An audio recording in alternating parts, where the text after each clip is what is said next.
23 years ago, Tappan Zee High School hired a basketball coach that very few people ever heard of.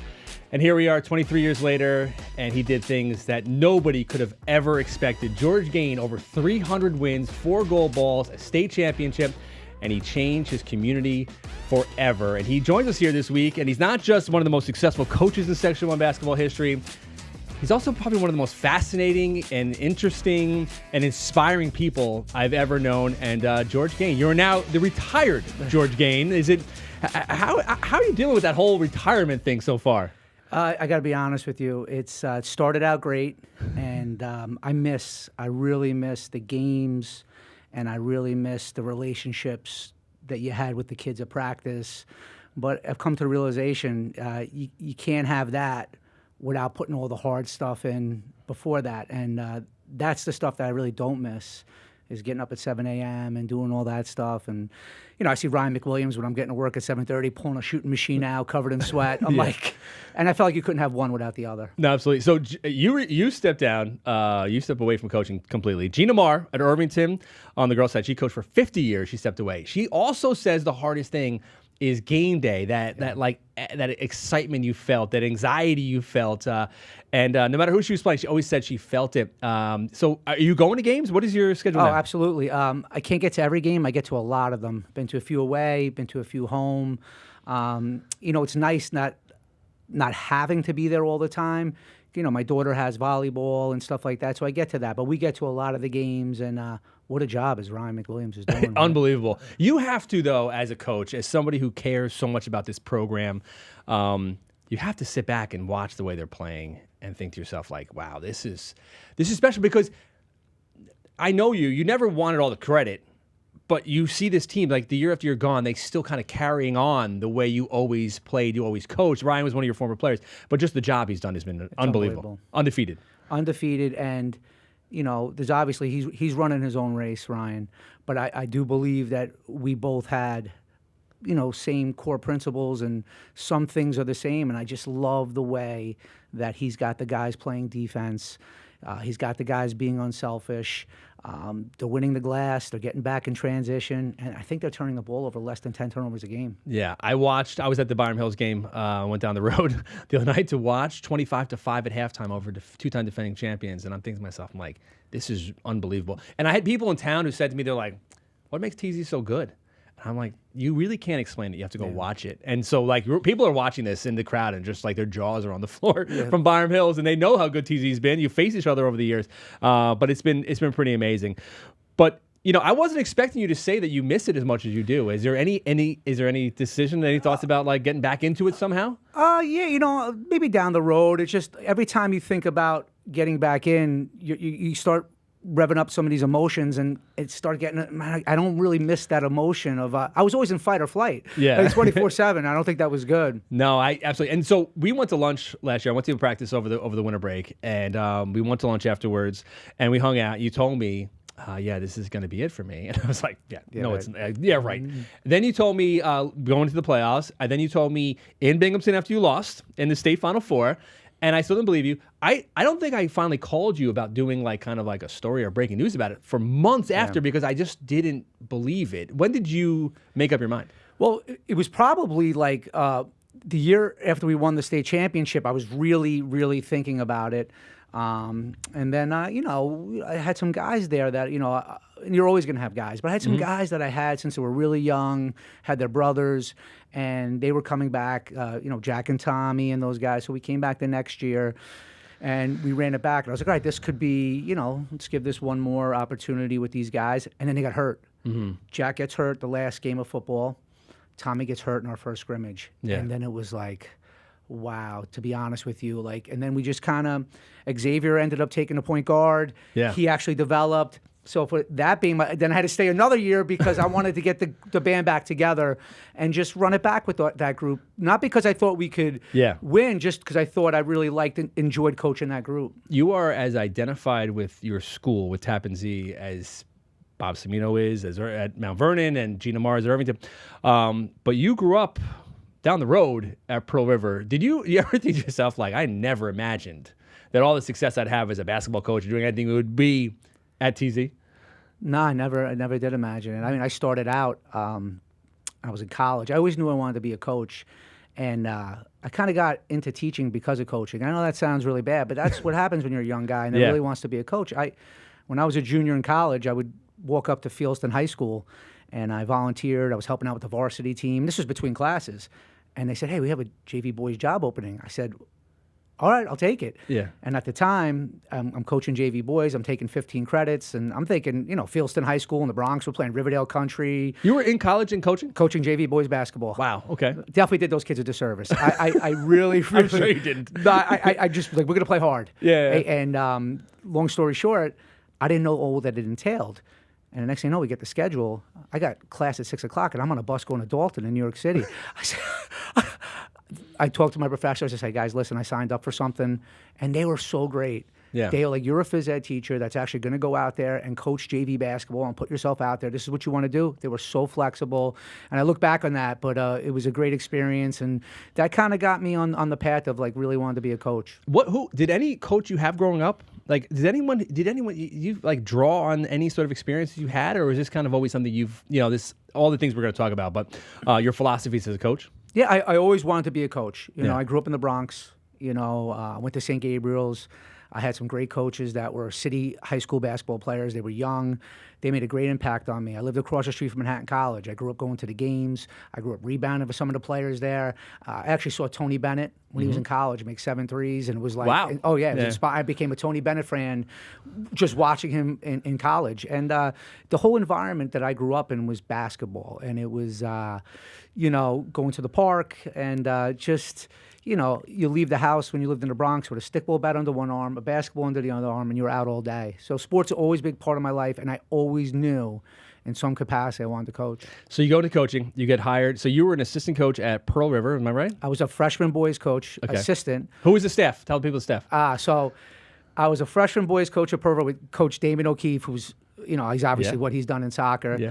The JV coach at the time, who's absolutely amazing coach, Jamie Ryan, who's at North Rockland. I know, and obviously, Jerry Houston and what he's done with that program was the varsity coach. So, and I give Damon O'Keefe a lot of credit. I was still a young guy that was, I wasn't teaching there, and I was kind of going into the coach. And Damon O'Keefe did a great job of going to the varsity practices and bringing back the varsity drills to implement in that freshman practice. And it really was great.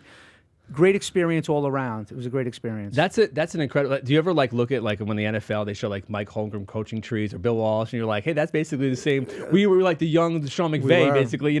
It's incredible. When you think about that, because you coached with Pat Buckley. So that was so. Yeah. So basically, 2 really impactful people was Joe McGinnis. Yeah. So Joe McGinnis, if you know his story, and he played for Coach K, but he was just a wonderful man. And when I left Pearl River, freshman coach, I was trying to get a teaching job, and I got connected with Joe. And if you know Joe, I was teaching in a different district. I knew I wanted to be a basketball coach. I kind of took a break after doing that JV boys. I thought I was going to keep going, freshman boys at Pearl River, and then it was like, Joe, I'd love to do basketball. And I'm teaching in different districts. He's like, hey, come over. We'll get you, involved in the basketball. And I just want to be around Joe. Yeah. To be honest with you. I want to be around Joe. And so Joe's taking me everywhere. He's coaching girls. I'm with him with the girls. He's doing boys. I'm with the boys. He's doing workouts. I'm there. I'm literally by his side watching him. And the next thing you know, if you know Joe, I'm coaching girls JV softball. I'm coaching girls modified soccer because he was the AD. Yeah. And I would just do anything he asked me to do. But I went there to do basketball. Mm-hmm. And then eventually, he got me involved with the girls JV, and I'm still not in the district. And then Pat Buckley comes in, who does boys varsity, and then me and Pat that summer really get connected. And Pat was awesome. He's like, "Come do boys JV with me," and I was like, "Let's go." And what year were you on this? 2004? 27 years ago. Okay, about 27. Oh, so even before that. Okay, yeah, it was before that. Yeah. Okay, so now you have all these great influences on you. Wow. You go for the TZ interview. Do you remember the TZ interview process? Hysterical. So Pat. Pat was in a part of his life. We were all both young. Yeah. He's looking for a phys ed job. Yeah. And, he would have loved TZ, and he's already started this great beginning of a foundation of, what we want to be. And but he had to find a phys ed job. And eventually he's like, I got to go follow this. And at this point, I got a phys ed job there in that process. So Pat, I'll never forget it. We met the players. We were in Dominican college basement, and he's like, George, you're going to take, the basketball, and I'm going to, continue my path of getting this phys ed job. So next day, like, just walk into my school, like, go into the principal. I'm like, hi, I'm gonna be the varsity basketball. Yeah, sure. And I just like there was no paperwork, there was no process, and it was just pretty unbelievable and scary. Yeah, it was scary that was the process. So you walk in. Did you have all the things that you become identified with? Buy-in, takes no talent, the family mentality. Did you have all that kind of ready to go in your pocket, or was this something you developed over time? Failed a lot. The league changed when I got the job. Our goal, me and Pat, well, Pat's specifically, he was great. Pat would say, we want to win a league championship. We didn't have one since 1990. Okay. So that was our goal. Pat was like, we're going to win another league championship. It was never County Center. It was never, let's just win a league championship. So like at that point in history at Tappan Zee, which was a good history. Like not many schools in Rockland County, but they had 2 County Center appearances and a league championship in 1990. So we were just trying to, let's win the league. But unfortunately, if you remember the league that we got thrown into, it was Port Chester, who was like 18-0 every year going to County Center, and great coach, Coach Charney, Dave Fernandez, who was awesome. They were all seasoned guys. Horace Greeley. Nyack, Gary Gray was still there as last, and then you had the Federation champs in Fox Lane. Oh, Fox Lane, yes. That was our league. And then so Harrison just hired Gary. And me and Gary would look at each other. Yo, can we just split? You take one, I take one. So you don't go over. So we could go over. But you know what? You learned a lot because I was going out scouting these guys that were seasoned coaches and watching how they played against each other. And you started to see like some things that you could learn from them. And listen, failing and trying to come up with a way to pull upsets. Because I didn't know if we could ever get we have to find a way, a style that could actually beat these guys. Yeah. I remember the first time I met you, I go to a playoff, I think it was a sectional playoff game. You were at Lakeland, first round game. Oh, that's right. And you walked out and I'm like, that's the coach? Like that's him? Like I heard like, oh, he's doing a really good job. He's really into it. And I remember thinking to myself, like, first of all, he looks like a kid. You still look young. No, I don't. You look like a kid. And I was just like, well, he's the coach, So he sits down and you were so intense. And I remember thinking to myself, I'm like, I don't think he really likes me. Like he looks like he's like angry at me or something. Like, but you were intense, and and I think you had Ryan Sheridan on the team. Ryan Sheridan and Griffin Sheridan. I was like, these kids are awesome. And they're gone. They're Ryan's graduating. It's gonna be tough. I don't know how they're gonna recover from that. And that was kind of like the last team before everything kind of all changed. So were you then able to get people to buy into the team concept and all the things that you're known for? Was it happening then? Yeah, like I was fortunate because Ryan, when I coached Ryan Sheridan, his brother was on the team and his cousin was on the team. Yeah, and they were a real tough group. And this was the day and age when you had to almost be 500 to make the sectionals. Yeah, we had a couple teams that were like 9 and 11. And obviously that team that went up, and we had Lakeland right to the fourth quarter, and they ended up going to the section. I think the final or the semifinal lost to Ralph Watts. Ralph Watts. Wow, that was and then Schneider. Wasn't Schneider? Right. No, Ralph Watts and somebody else. I'm trying to think who it was. But we were trying to build a legit, like not just saying, and I hate saying the word, like a family, and they were family. Yeah. Those 3 kids.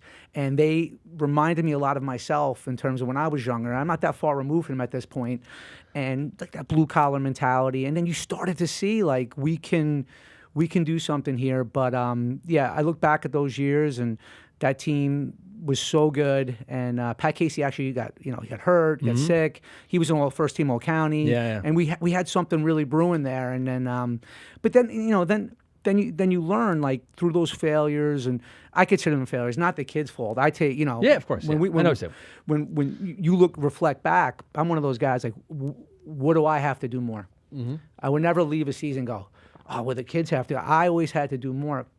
And then you come to the realization that, and we've talked about this, that the X's and O's, like at this point in time, I'm going all over. I'm going to Mohegan Sun to watch Coach K, and this is before the gym was built. This was a bubble. Of course, This was a bubble. I heard it on the radio station. I flew up to Mohegan Sun, and I'm outside in a bubble.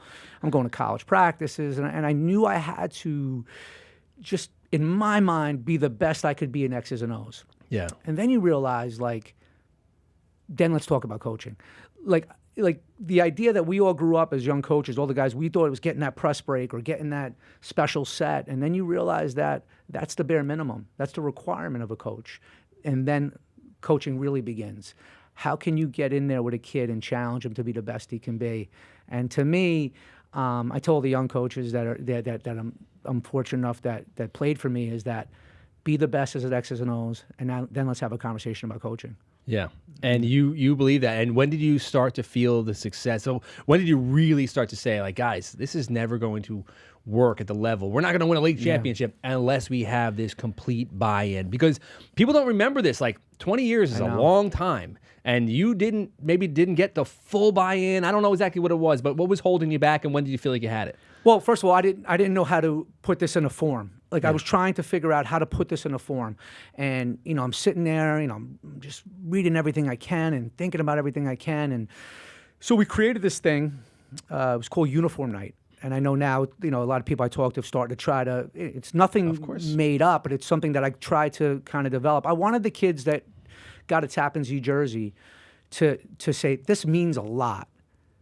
Back in the day, you get a jersey, from the equipment closet, somebody throws it to you and you throw it on. And I wanted, like, this Tappan Zee jersey to mean something. And so we started a thing called Uniform Night. And in Uniform Night, so leading up to Uniform Night, it was all about the individual. We're getting up at 7 a.m., we're doing a team camp, kids are coming in working on their shot. It was all about the individual. And then when Uniform Night hits, it's about a week into the season after tryouts. First time we did it, I was living in a condo with my wife, and we had the dog, and I lay all the jerseys down in the basement, and Pat Peterson tells a great story about this. I think he's in 8th grade, 9th grade. And I lay all the jerseys down, and we talk about, you're going to get up there, you're going to grab the jersey, and you're going to tell me, what am I going to be saying about you at the end of the year at the dinner? Try to fast forward. Yeah. And then we would create this thing, and then the big thing we used to say is we would come up with our team rules. There was no rules. It was like, okay, everybody's talking about winning a league championship, a section championship. Let's talk about the things that maybe nobody's willing to do. And then we would leave there together. We would come up with rules, and this is where the ownership started. Great body language. Okay, I'd write that on a poster. Great body language. We're gonna get here early. Okay, get here early. We're gonna love each other. We're gonna dive on loose balls. So we never talked in all the years I coached about winning a league and winning a section, and we decided that's the way we're gonna be coached. The kids decided. Yeah.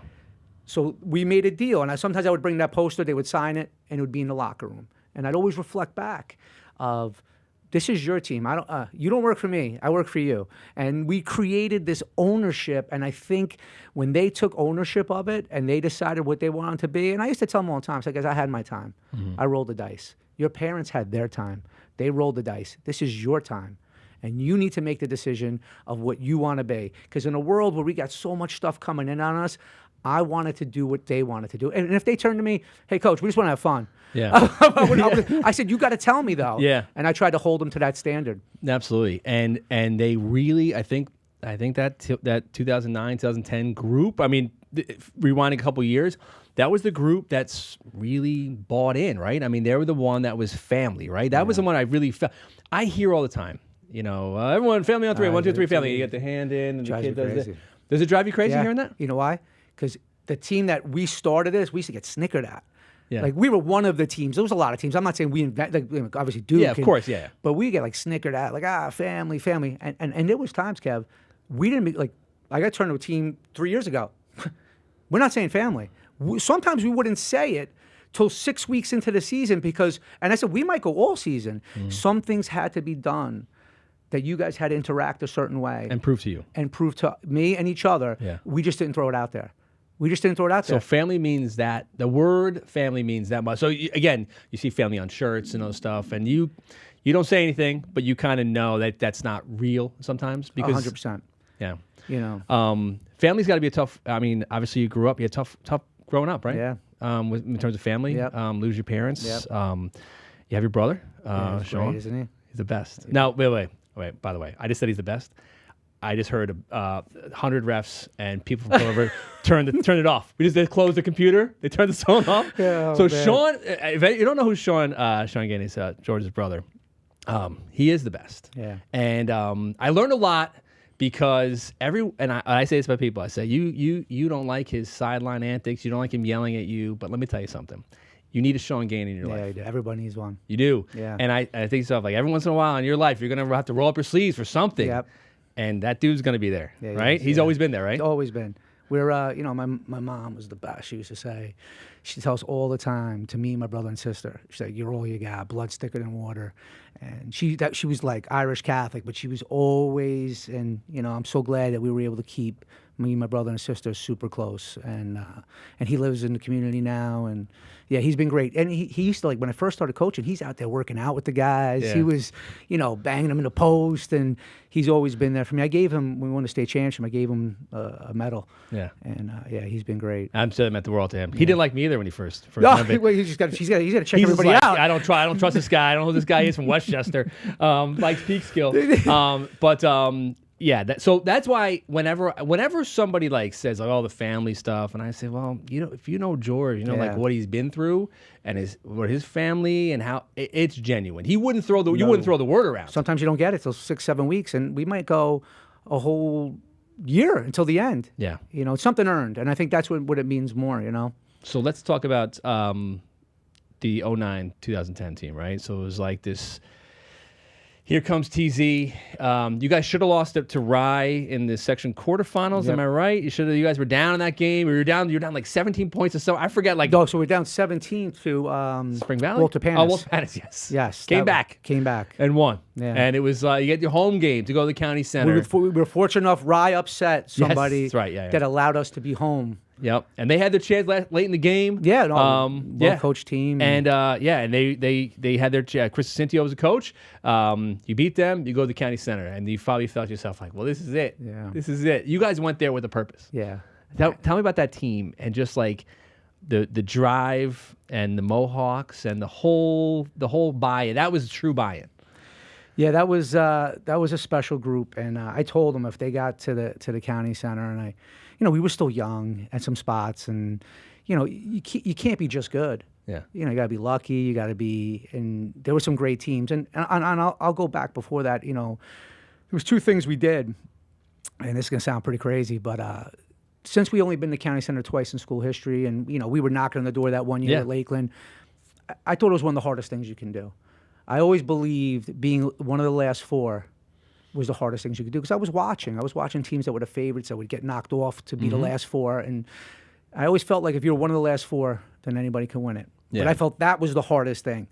And one day I tell the kids, I say, listen, we're going to meet at this address, come down to Westchester, and we're going to go out to eat at a diner. So all the kids come down and meet at the address, and I'm like, before we go in the diner, just want to take you up. So we walk up the steps of the county center. Look at the whole team there. They had no idea. I'm like, grab the door. Yeah, Joe Letizia grabs the door. Pat Peterson.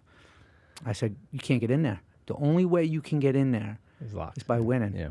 And their faces, their eyes. So then we go across the street to that diner, that famous diner, and we eat. So we were trying to change the mentality of like, that was a goal. Like, all right, we won the league. Can we get to the county center? Let's just get there. Yeah. And I when I saw their eyes, it was a change. So then when we got there, I don't know if you remember when we first got there, like we walked in like jeans and construction boots, and duct tape belts, and then we look on the stage and we're seeing the teams like whap, like suits, like, and it was overwhelming. Yeah, and, we're just sitting there. That was an era. That was an era. And people forget about that game. Yeah, that was an unbelievable. Yeah. So, now let's go back for my own. I'm not a big telling the guys, "We're going to win this, we're going to win that." And the first meeting I went to as a basketball coach, they have those meetings over in Westchester.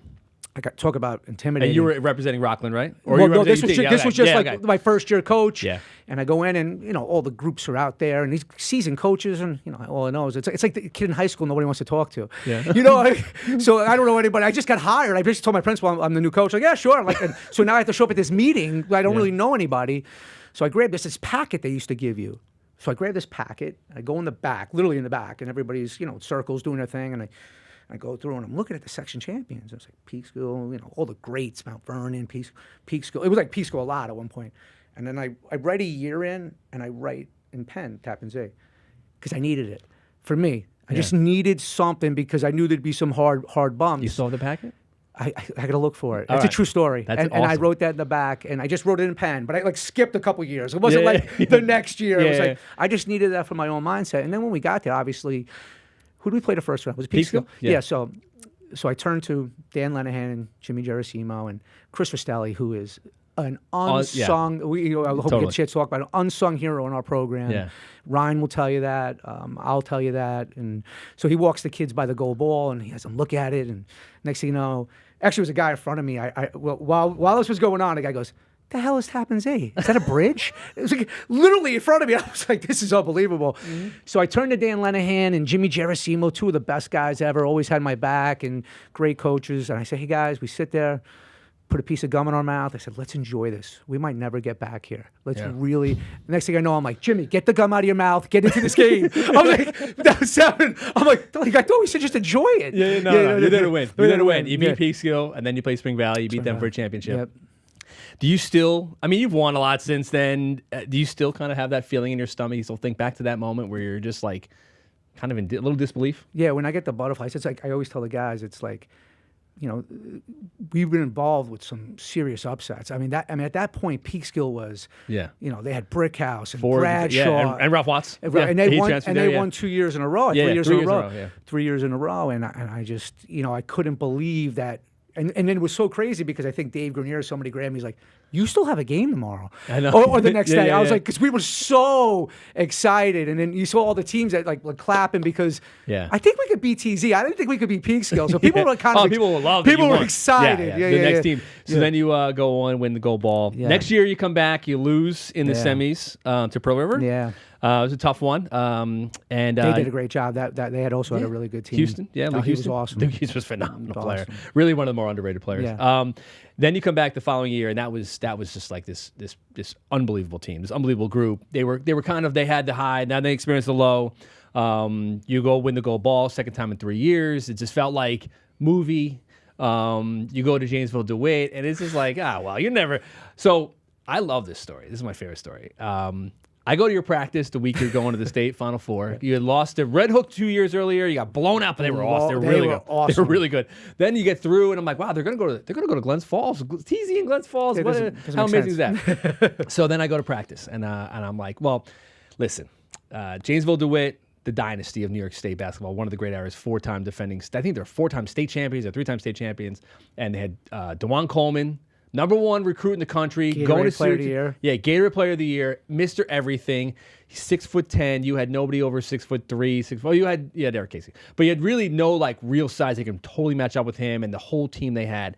And I asked you, I'm like, George, what's the game plan? What are you going to do to stop DeJuan Coleman? And you were like, we're actually. And I was thinking to myself, because everybody's just like double him and front him and do that stuff. And you were like, we're going to let him get the ball in the post, and then we're going to double down on him. And he's not going to want to pass the ball. And I turned to my guy, Chris Karen, I was like, it's the stupidest idea I've ever heard. Like, why would he let him get the ball? He's going to just turn around and dunk it on everybody all day. Yep.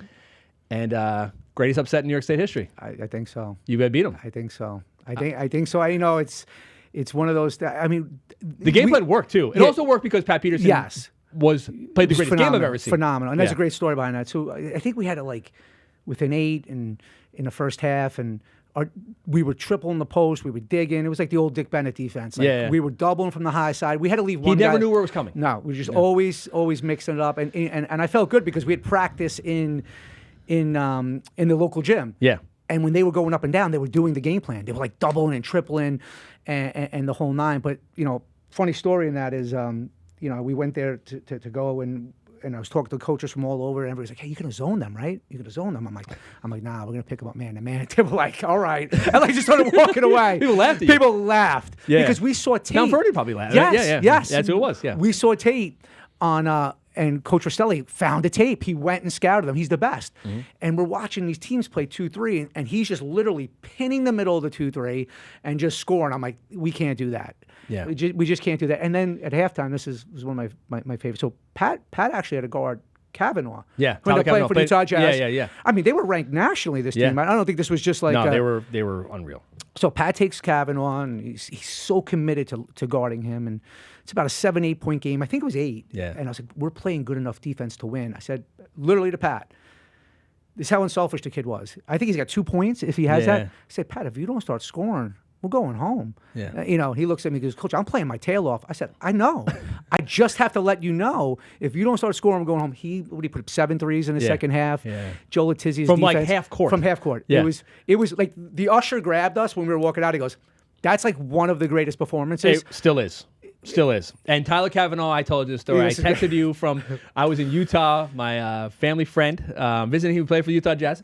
And I see this guy walk out. I'm like, Tyler Cavanaugh, I know that name. Where do I know that name from? This is like 6 years later.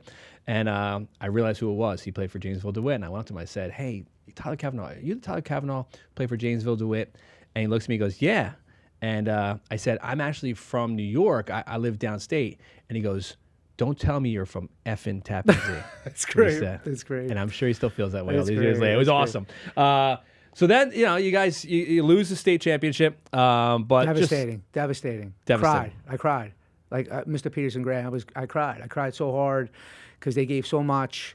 And I asked those guys all the time. I asked them privately. They say, Coach, 7 out of 10 times, I think they shot 70-something% from the field. They were unreal. Yeah. It was a 1-point game down to the wire. It was a 1-point game, and like cried for many reasons. Cried because I love that group. Cried because they gave everything they got, and cried because this will never happen again. Yeah. And it's a funny story. Tom Collins, legendary Tom Collins, calls me on the way back, and he goes, hey, George, we played in the state final. He goes, I punched the floor when we lost, and I said, I'll be back. And he goes, I was never back. Yeah. So after that day, that thought never came back. Playing in the States never crossed my mind ever again when we left there. Yeah. I thought it was a once-in-a-lifetime opportunity. Well, it probably going to be reinforced as a once-in-a-lifetime opportunity by the next 5 years of what you guys had. 2013, you lose to Poughkeepsie in the quarterfinals on the road. No shame in losing to Poughkeepsie, right? 14. Only game, by the way. Only game. It was going to come up bad. Where I didn't think we could win. Where you didn't think you could win? Ever. Yeah. That team was really good. like no, because the year before we won. And then we went in that gym, and it was just, it was just a lot. I've seen some good teams lose on the road. It was just a lot. So 2014, you beat Lourdes to get to the county center as a 6 seed, lose to Panis, they go win the section championship. 15. By the way, which was a crazy game. Yeah, down to the wire. It was down to the wire. Yep, lost by a point. And if a team, deserved an opportunity, but Sean Sullivan's team, they were so good. They ended up winning the final by. Yeah, they beat awesome. Eastchester. Yeah. 15, get to the county center, you lose to Spring Valley. That was the great Spring Valley. That was a great Spring Valley team, right? 16, you lose to Byram Hills by a point in the final. Half You're court. gonna cry? I know. Well, this is all a build up because it sort of goes back. 2017, you lose to Lourdes. Final and last possession of the game. Kevin Lynch barely gets to play. Officials, controversy, not even bother talking about that. Yeah. That's got to be one. So what Tom Collins said about may never get to state final again, you probably thought to yourself after that, like... And this is Tom Collins. This is Tom Collins with great teams. Like, this is difficult to do. Yeah. And so 18, you're 6 seed, you go on the road, you beat Saunders. We'll get to 18 in a second. But did you think before 2018, like, maybe we're never going to win a gold ball again? Well, going into Saunders, I'm going to be honest with you. Yeah. That was another one of those games where I was, you had many coaches telling you that's going to be, that's going to be a tough one. Yeah. And then you win that, you might win the second championship, or they would say, And then obviously you talked about the full court shot, and well, let's talk about that because that has to be when you look back at that, has to be like, is that the worst moment of your coaching? Yeah. Just tell. So Julian McGarvey down, trying to throw the ball to the other end of the court. Yep. Gets it, intercepts it from the other foul line, throws it in. Yep. Place at it was at Pace University. The place I've never seen storming the court before in a high school game. Yep. What is looking back now? Do you remember what was going through your mind, or is it all a blur? It's all a blur, but I remember something really. Because you just mentioned all those things leading up to it. So all those situations, sometimes getting to the county center, and I think all these coaches that are able to get their teams there, sometimes that's the accomplishment. Sometimes like getting the most out of your teams and getting to the county center. Like, remember, we went 2 times in school history, but the goalposts move. The expectations change. And that's the tough part, because getting to the county center, I had a lot of great teams that had great seasons, got to the county center and fell up short. Yeah. So, but those locker rooms were tears and tears and tears. And it's tough because when you ask the kids to go all in, I always tell them it's going to hurt more. Yeah. Just go all in. Like, you know what I mean? Just don't dip your toes in. It's going to hurt more, but it's going to be so rewarding. So we had devastated locker rooms year after year after year, even though they were great seasons. And then this happens. Yeah. And we're in the locker room, and it's just devastation. Devastation. I mean, everybody's crying, and Chris Rostelli, God bless him, grabbed me. He's like, in a good way, I don't know if we could do this anymore. It's like we love these guys, and just it's tough. Yeah. Like it's time. Like I don't know if I could see young men. Yeah. And this one was rough. Kids were in their beds for a week. You know, kids. You know. I called you the next day, and which meant a lot. That was and huge. I was actually waiting outside the locker room, and I could hear the sobbing behind the door. It was and different. I was just like, "This is different." It was different. I'm gonna let them. It was different. And then I had to go to I had to get out of the house. So I go to the gym, and I have some gym in Jersey, and I think I told you a story. Yeah. I'm on the elliptical. Da-na-na, na-na-na, bang, da-na-na, bang. All of a sudden, a lady on the elliptical looks over. I got tears coming out of my eyes. She like gets off her elliptical. She leaves because it was relentless. Play. Yeah, but it was like, you know, Sports Center could kind of. But so you ever stand there and look at that or think about that play and think to yourself, how the did that go in? I don't know. Like, how did that go in? He missed a free throw. Missed a free throw. Yeah. And then how did that go in? Do you ever ask yourself, how did that go in? No. Yeah, I do. And, you know, it's one of those things. It's like I got letters from it, good letters from people that were in the crowd.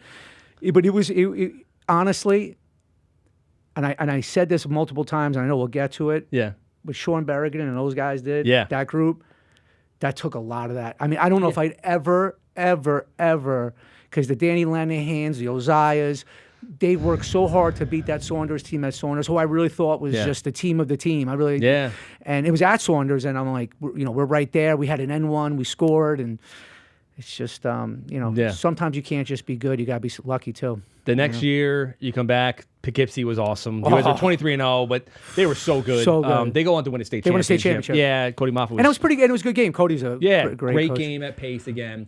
But the accomplishment there, Kev, that I always tell people, and it was one of the greatest accomplishments that I've seen a group do, was to lose the way they lost and not be the overwhelming favorite the next year and get back there. Yeah. That is such a hard thing to do because of the cloud that's hanging over you. Yeah. They came back and worked so hard. They, Danny Lenihan would wake up every morning to Small Town as his alarm clock. Yeah. Like these guys were motivated. And I really thought that was one of the great accomplishments that the boys ever did. Yeah. So you get through COVID. And you had a great team in COVID. That team would have won a section championship. You won the Rockland County Championship. You beat a very good Suffern team. I think it was Horst Clev Lubin. 2022, lose to Lords at home in the semis. Tough loss for you guys. All right, then comes 2023. And that is the team that will probably define your career in a lot of ways. They make the section final, and you probably have to walk out there against Somers and think to yourself, like, is this ever going to happen again? Like, they were the best team. I watched Somers early in the year, and they scared me from the minute I saw them. And remember, our goal that year was just, can we get this group to the county center? Yeah. Let's get this group to the county center. Yeah. So you get to the county center, you get to the championship game. You're worried about Somers. You have a great saying about defense. What is it? What do you say about the offense and defense to your kids? Yeah. Offense, I don't know if I say the whole thing, but offense will turn its back on you. Yeah. You know what I mean? Especially to the boys. You have a girlfriend. Offense will break up with you. Yeah. Defense will always be there for you. Yeah. You held Somers to 15 points in a basketball game, in a section championship basketball game, on the biggest stage. I know you're going to say there's bigger wins, but does anything ever scream Tappan Zee basketball more than that game? No. Listen, all the years back, you had to pick what you wanted to be. Yeah. You can't be great in everything as a coach, right? I told you, you just can't. And I knew defense aligned with accountability, aligned with communication, and it fit who we want to be. Yeah. And when you spend a lot of time on defense, you might not be a great fast break team because if you're going to do it right. Yeah. And we spent an enormous amount of time as making defense our identity. And it's not pretty all the time, but as Tony Bennett says, beauty is in the eye of the beholder. And that was a beautiful game. Yeah. That was a beautiful game. It wasn't really pretty. It really wasn't. I loved it. I loved it. As a broadcaster, it was almost like, please get over 20 points. This is so. I just felt like after that, I'm like, well, I don't know who's going to beat this team. You said that after, which was funny, and it finally got me to believe it was after the next round game we played. You were broadcasting Johnson City? No, or was it? No. Oh my God! You played a team from Binghamton, and you played a team from Section 9. Section 9. Who was that? Horseheads? Yes. There was Section 4. Yeah. So Horseheads. We're playing Horseheads, and they were tough. They were very good. And we're playing, and then I went back to listen, and And you're like, the style of, moving the Says ball it on was bigger, offense. stronger, faster. But you made a great deeper. point. We were taking time off the clock, and we were getting back in transition, and you're like, if anybody's not going to be able to speed this up, then. But meanwhile, I knew Goshen, who we played early. They were good, really good. That's the best team we probably faced, I think. Oh, yeah, they were awesome. That Goshen team was phenomenal. Yeah. So you beat them. You get to the state Final Four. Around I was not in Binghamton originally, or in Glens Falls originally, and then I'm like, I got to get there. If they're going to win a state championship, I got to be there for this. I was away, and so I drive up, and I'm there, and they come out of the tunnel, and I'm like, this might have been a waste of a drive. Around the clock looks really good. But your kids, the Sean Berrigan, Jack Maloney, Jack McCone, Nick Lang, the whole group. Pat Lenahan. Pat Lenahan. The whole team just I felt like confident. Did you feel confident going into that? So up until the around the clock game, by the way, one of my favorite kids on the way up there was that kid Filipowski. Yeah. You see what he's doing now? Yes, yeah. And the other kid, Heath, they're both on the same team, Damien. They're like 20-something and one. Mm-hmm. I mean, I think Filipowski's averaging like 18 a game. Yeah. But we saw him on tape. The moral of the story, I'm like, this is like little Larry Bird. Yeah. It's like I was enamored by him. So we end up, I thought we matched up pretty good with that team. And then we watched the around the clock game, and there's a funny story with that. And then, so we leave, and Chris Rastelli stayed. He looks at me, and he's like, I don't know, George. What are you talking about? You don't know. Now I'm getting angry. Yeah. He's like, nah, I don't think we could beat him. I'm like, this is Mr. Positive. Yeah. Like he's my guy. He's always like, Coach, we got a chance. And so I go back to the room, and he put signs in my room. It was already up there. Yeah. We can win. Yeah. So he was just doing it, I think, to kind of get us. But then at halftime of that game, I'll be honest with you, I saw for the first time the level of athleticism, and I looked at our guys. It was a little scary. Yeah. Yeah. You had nobody over 6 at the time. I don't think Linehan or... He might be now, Tommy. They're all over 6 feet now. Yeah. Jack Picone's over 6 feet Us now. Irish guys. At the time, they grow we grow a little bit late. Yeah, so nobody over 6 foot. They were all about maybe a hair at 6 feet. And you didn't play more than 5 guys on the team unless you could avoid it. Yeah. The people give you... How do you get away with that? Well, you know what the funny thing is like, everyone's time's going to come. So I always tell the juniors, like, look at Xavier. Xavier played a little bit in that game. Yeah, LaBelle, Your time will come. You know what I mean? It's just a matter of, again, I care about what I told the young coach, I care what the kids think, and I'm very authentic with them. You're never going to make anybody outside of the team happy. Sell ice cream, right? If you don't get into coaching, if you're in here to make friends and make people happy, you're in the wrong profession. Mm-hmm. I was always worried about the kids, and I would sell to them and tell them the truth. This is where we're at, very authentic. And listen, if I felt there was 9 guys and we were a full court pressing team, love to do that. And it just didn't fit who we were. And even look at this year's team. We're still in that mold tight of rotation, and it's not because we are dead set on it. It's whatever appears, and I give our guys so much credit. Like, our benches have bought in. How do you not lose the kids? So if they're not playing, how do you not lose them? Well, because when we had uniform night, body language was something they wanted to be held accountable to. That's what they told us. Yeah. They said so. We would have a scrimmage, and not to backtrack, and I'd watch the scrimmage and stop. Look at the bench. Yeah. Look at the bench. Just sitting there, just waiting for my time to play. And it would be in every day. And I get it. It's human nature. But I was that type of kid. I was like that kid that was on the bench, and when I got my chance as a senior or whatever it may be. So I relate to a lot. The Nicky Langs of the world. Yeah, of course. And then Nicky Lang, obviously, throwing up the night before the state championship.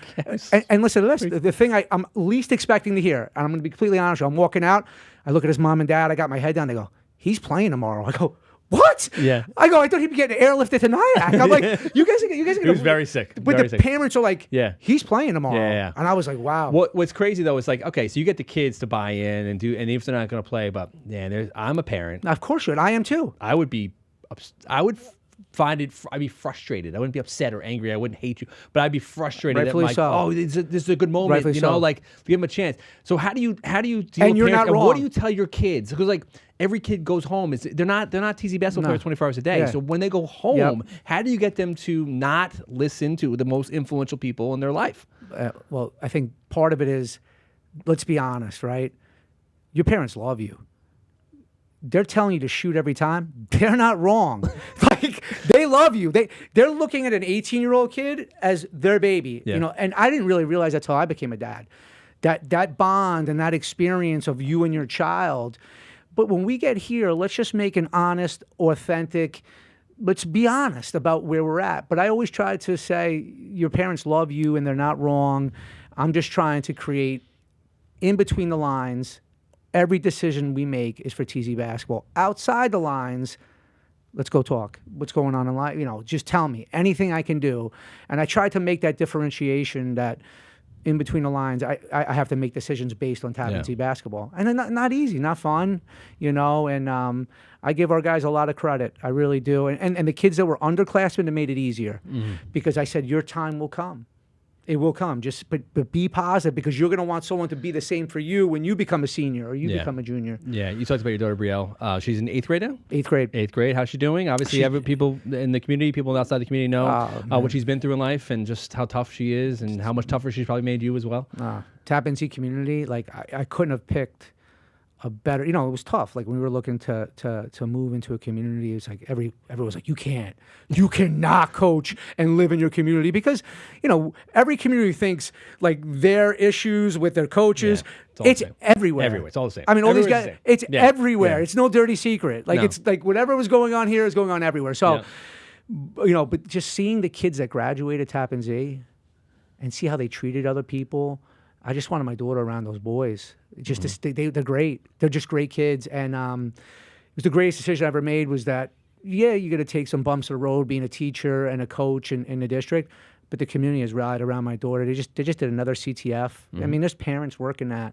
Kids who've graduated, raising $100,000. The teachers lift her up. The kids lift her up. And it's been the greatest decision I ever made was having Brielle in the schools, and it's made her feel she's got friends. She's never come home one day and just be like, oh, I've had a rough day today. Teachers look out for her. They're like the true heroes to me, that what they've done for her. Awesome. Yeah. You and it's a great compliment to you that how many of your former players have gone on to become coaches. Love it. I mean, right now, Dan McGann, Ryan McWilliams, Brian McLaughlin. There's more. Obviously, Ryan O'Rourke was a coach. You know, Pat Waldron's assistant out in Long Island. Of course, yeah. And what Pat Peterson's doing with the Hope is Coming, using the mental health for the basketball. Yeah. Just. Oh, and Linehan. I forgot about Danny. Danny's killing it. I just went to his game the other day. They played down the road, Rhinebeck, That was Ferry, Rhinebeck. And I come in, the first thing I see is it was so happy. I come in with his dad. We went to watch the game. And you never really see this in like girls hoops, unless I miss it. They got shirts on. It says "Be different" like on the back, and I'm like so juiced up because I was all into like the sayings and rallying around a message, and I was just so excited. And, you know, and part of coaching is great is like, and the whole thing with Ryan and Chris has always brought this up to me is like, you know, you get in, you talk about family, you talk about this, and you believe it, and watching a player develop, and also watching.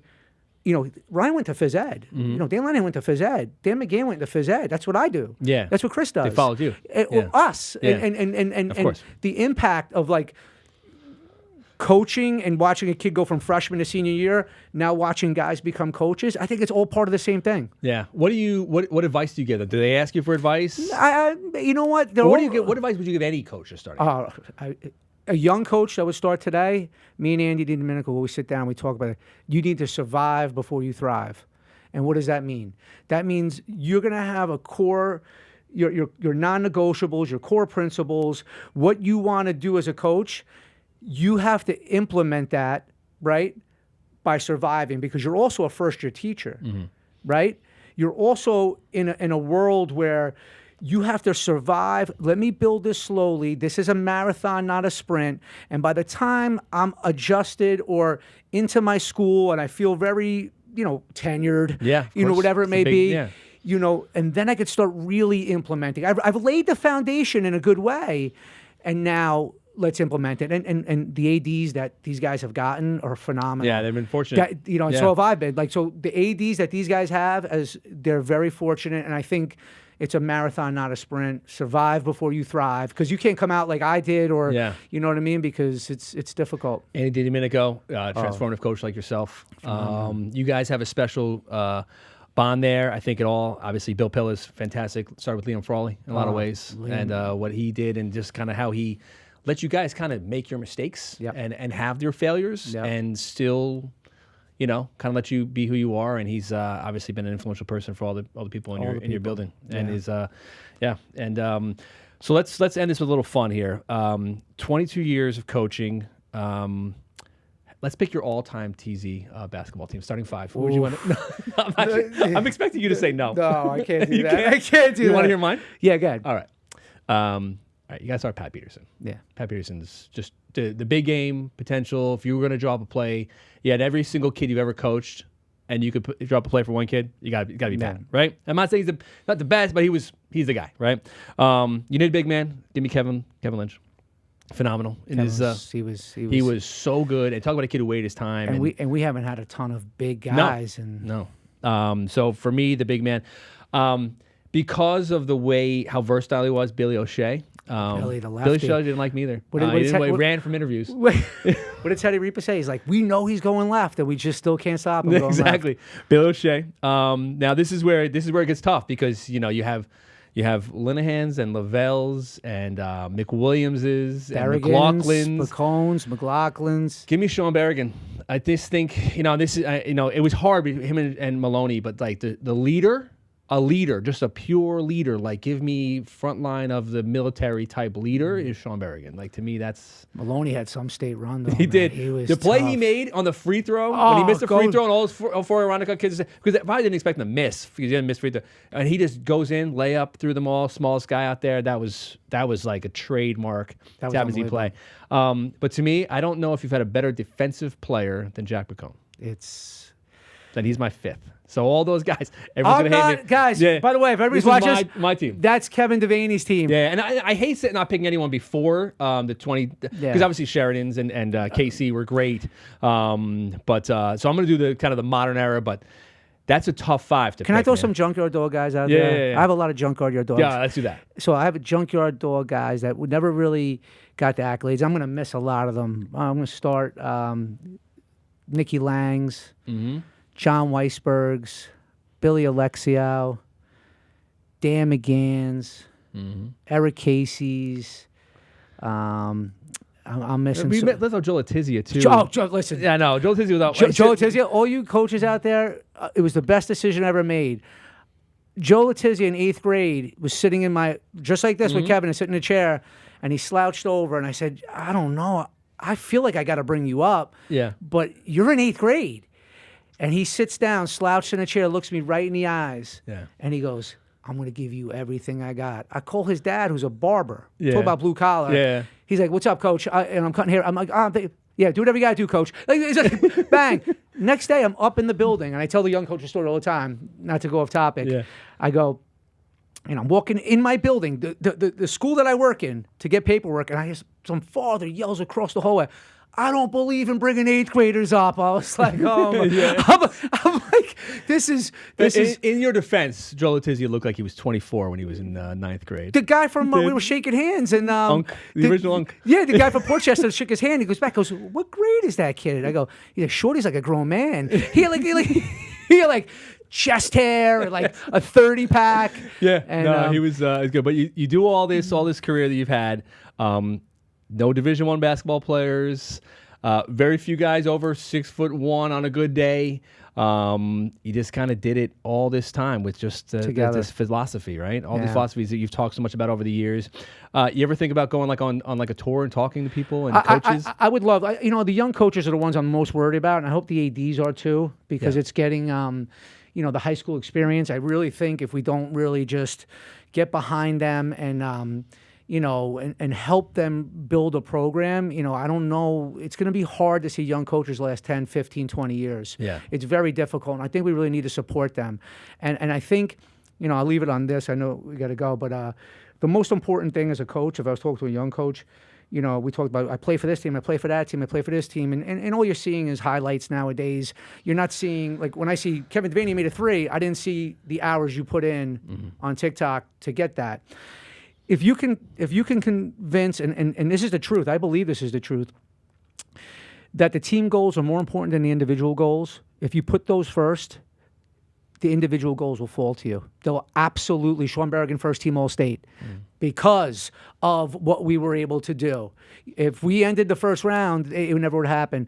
If you search for the individual goals, not only will they slip through your fingers, your team will also fall up short. And we've had some of the most decorated winners in Rockland County history. Guys with multiple state Final Fours, guys with multiple sectional championships. And in Rockland, there's not. Yeah. There's some guys that went to 2 state Final Fours and 2 sectional championships and a state championship. And they had to give to get. What does that mean? They couldn't chase scoring things. They had to sacrifice so much. Like, let's say there's a game going on, and I'm going to make up a name like Jack goes, oh, man, looks like I got to get 15 rebounds today if we're going to win. Sean goes, maybe I got to get 21 today? Yeah. These guys are pretty athletic. They did it out of the benefit of the team more than they did it. Like, they didn't predetermine, I'm going in that game tomorrow and I'm scoring 30. Yeah. And I think that was the beauty of what we were able to do, is that the team comes first, and everything was about the team. Family. It's amazing. Coach, what you've done and what you've done with this program, it's going to live on. And it's obviously living on right now. It's an undefeated Tappan Zee team. I'm so proud of Ryan. I'm so proud of Chris Rastelli. I'm so proud of Dan Lenahan Sr. I also want to thank you. You know, I've talked about this a lot. When you called to be down here, and I told all the TZ, I got to go. What you've done, not only for us, I'm sure every coach could say this, you videoed memories. You made videos, like back in the day there was articles that you had to search for. You gave these guys a lifetime of memories. And at the end of the day, when you only got 3 to 4% of kids playing college athletics, all you got is your memories. And you documented that for us. And I can't thank you enough. And when I'm 70 and 80 and you know, barely walking with my knees, I could go back and watch one of those, and that could bring me back. And I know the kids feel the same way. So thank you for what you did for us. Thank you. Rockland County, Westchester basketball, you're 1 in a million, pal. Thank you. I appreciate it, Coach. That's really kind of you to say. It means a lot coming from you. So, George Gaine, thank you so much for coming over to the bridge here today, this morning, and giving us so much time. Watch TZ. They're going to make a run in another section championship. Coach Gaine will be there. Maybe you join me in the booth for one of our games on Sports Edge. Just not a TZ game. Oh, you can't do TZ game. Any other game you could do. Yeah. But thanks so much for joining us here today, Coach. We'll see you soon. And we'll see you back. I want to thank White Plains Hospital, GameDay One. We'll see you next week.